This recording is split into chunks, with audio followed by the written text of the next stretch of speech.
Sa inyo po, Puto Bongbong Xiaolong Bao Palabok po. Sa inyo, sir. Boss, ano pong mga pagkaintindihan natin dito? Meron kami sir, pork Xiaolong Bao chocolate, tapos meron din kami Puto Bongbong Palabok and leche flan po. So, balita ko, boss, sariling gawa niyo po yung Yes po, Xiaolong Bao niyo. homemade po lahat. Mula po sa leche flan namin, din sa wrapper po ng Xiaolong Bao namin. Din yung mga Puto Bongbong din po sa sariling gawa din po lahat po. May sauce po ba yung Xiaolong Bao niyo dito? Yes po, meron po. Meron po kami rock salt cream cheese po. Ito po yung dip ng chocolate Xiaolong Bao. Ilang order po? Isang order po.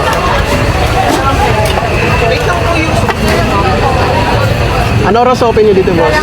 Nag-start po kami ng 2:30 AM ay 2:30 PM po hanggang 1 AM.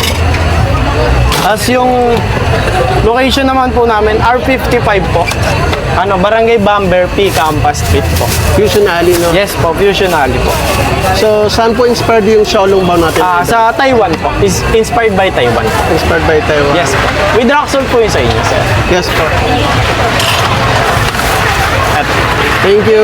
Thank you po. So, susubukan po natin ang kanilang chocolate Xiaolong Bao.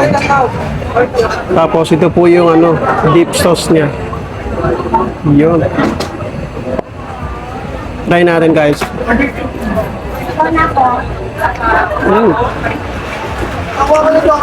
Sarap. Wow.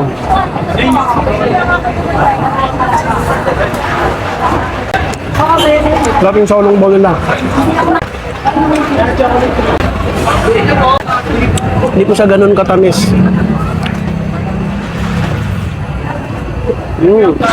Sarap yung sauce.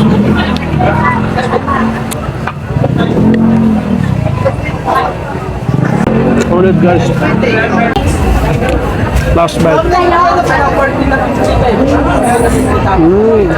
sa'yo, Aronik? Panalo.